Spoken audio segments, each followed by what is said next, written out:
अस्सलाम वालेकुम, welcome to my YouTube channel. आज के इस वीडियो में हम स्टार्ट करने वाले हैं फायरबेस टॉपिक। फायरबेस का इंट्रोडक्शन, फायरबेस के फीचर्स एंड फर्दर वीडियोस में हम अपना एप्लीकेशन फायरबेस पर रजिस्टर भी करवाएंगे और क्लाउड ऑपरेशंस भी परफॉर्म करेंगे। तो स्टार्ट करते हैं। फायरबेस क्या है? Firebase mobile and web application platform है जहाँ पर हम अपने अपने एप्लीकेशंस, अपनी वेब होस्टिंग कर सकते हैं। अब जो सा 2011 में ये बना था और गूगल ने 2014 में इसको एक्वायर्ड कर लिया था। अब फायरबेस है क्या? फायरबेस एक basically backend as a service काम करता है। आपके एप्लीकेशन में जितनी भी बैकएंड साइड का जो भी वर्क है वो फायरबेस पे परफॉर्म करवा सकते हैं फायरबेस से। अब फायरबेस से हमें फ़ायदा क्या होने वाला है? फायरबेस से फ़ायदा ये है कि आपको सर्वर्स मैनेज नहीं करने वाले, आपको अपनी एप्लीकेशंस के लिए एपीआई राइट करनी नहीं पड़ेगी। और सबसे बड़ी जो चीज़ है वो ये है कि आपको सर्वर साइड प्रोग्रामिंग से जान छूट जाएगी। बिल्कुल सर्वर साइड प्रोग्रामिंग ही नहीं करनी पड़ेगी। और जो मुझे सबसे अच्छा पॉइंट लगा वो ये है कि आपको डेटाबेस का स्कीमा भी नहीं बनाना पड़ेगा।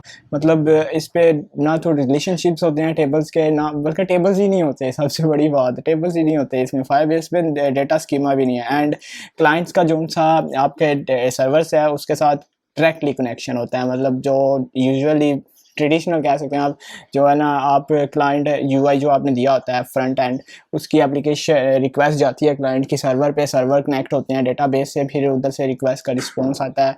ये जो सा भी है प्रोसेस फॉलो होता है। लेकिन फायरबेस में ये है कि आपके जितने भी क्लाइंट्स हैं एप्लीकेशन पे, वो डायरेक्टली आपके जो से है फायरबेस को आप एज अ सर्विस भी कह सकते हैं, तो उससे डायरेक्टली कनेक्ट होते हैं और रिस्पॉन्स इसका जो है क्विकली है। अब इसके जो से फीचर्स की बात करते हैं। फीचर्स क्या हैं?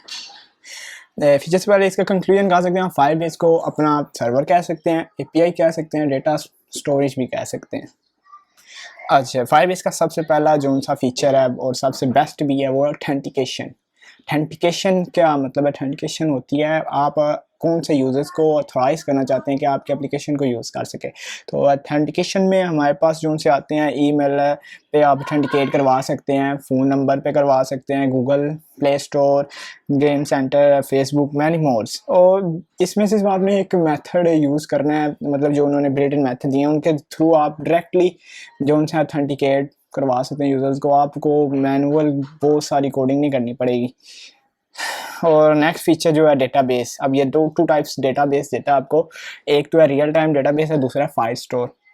दोनों में थोड़ा सा स्लाइडली डिफरेंस है, इतना ज़्यादा नहीं है, लेकिन दोनों रियल टाइम है और सिंक्रोनाइजेशन इनकी बहुत बेस्ट है।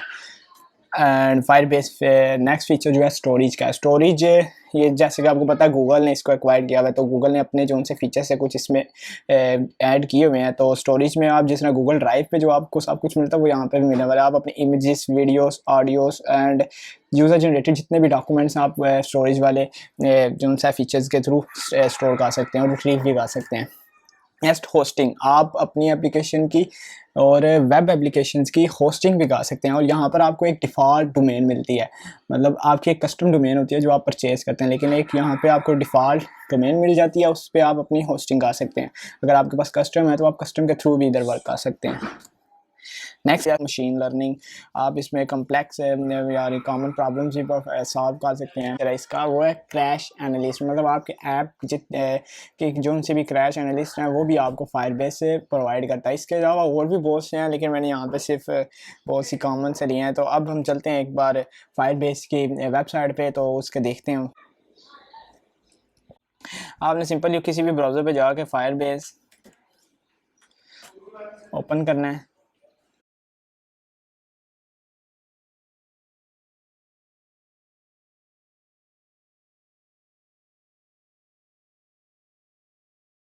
यहाँ पे आप देख सकते हैं कि Firebase is a mobile and web application, जो मैं आपको बता चुका हूँ गूगल ने 2014 में एक्वायर्ड कर लिया। और इसके जो उनसे वो हैं फाउंडर्स।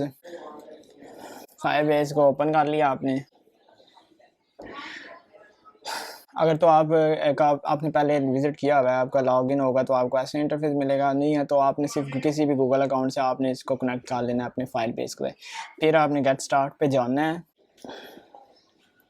यहाँ पर आपके अगर पहले से कोई प्रोजेक्ट्स होंगे तो नज़र आएंगे। ऐड प्रोजेक्ट करते हैं, कोई डेमो लेते हैं।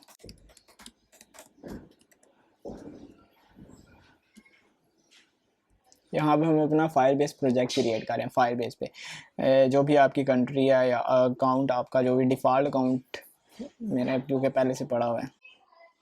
क्रिएट प्रोजेक्ट स्टार्ट हो चुका है। क्रिएट प्रोजेक्ट होने के बाद हम इसका जो सा यूआई देखते हैं कैसा।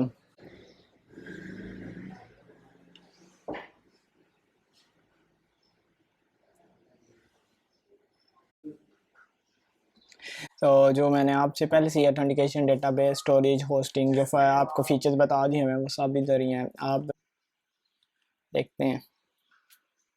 यहाँ पे यूज़र जितने भी आपके ऑथेंटिकेटेड होंगे वो आपको यहाँ पे लिस्ट शो कर देगा, सारे जितने भी यूज़र्स, और किस प्रोवाइडर में आएगा आपसे, मतलब अगर वो गूगल से हुआ है तो प्रोवाइडर में गूगल शो करेगा, फ़ोन नंबर से है तो फ़ोन आइकन शो करेगा। एंड साइन इन मेथड में आप को इनेबल करना पड़ता है सबसे पहले यूज़ करने से पहले, कि अगर आपने फ़ोन नंबर से इनेबल करवाना है ऑथेंटिकेशन ईमेल से या गूगल से, तो यहाँ पे जब हम परफॉर्म करेंगे तो देखेंगे। इसके अलावा डेटाबेस, जैसे मैं बता चुका हूँ आपको, 2 टाइप्स ऑफ डेटाबेस हैं।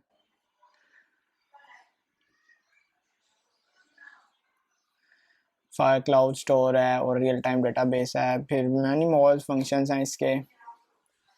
अब इसकी जो सी स्टोरेज कितनी देता है यूज़र्स को, मेन चीज़ यही है, ये भी पता होनी चाहिए यूज़र हमें कि हम अपनी एप्लीकेशन अगर फायरबेस पे रजिस्टर कराने वाले हैं और फायरबेस को अपने एप्लीकेशन या प्रोजेक्ट में यूज़ करने वाले हैं, तो हमें पता होना चाहिए कि कितनी क्लाउड स्टोरेज ही हमें प्रोवाइड करता है। तो उसके लिए मैं अपनी नेक्स्ट वीडियो में आपको बताने वाला हूँ कि कितनी जो सी स्टोरेज देता है, स्टोरेज कितनी देता है, डेटाबेस में कितनी आपको जीबी प्रोवाइड करता है, ऑथेंटिकेशन आप कितनी करवा सकते हैं पर डे, पर मंथ, ये हम नेक्स्ट वीडियो में देखेंगे। So stay tuned with us, stay home, stay safe, अल्लाह हाफिज़।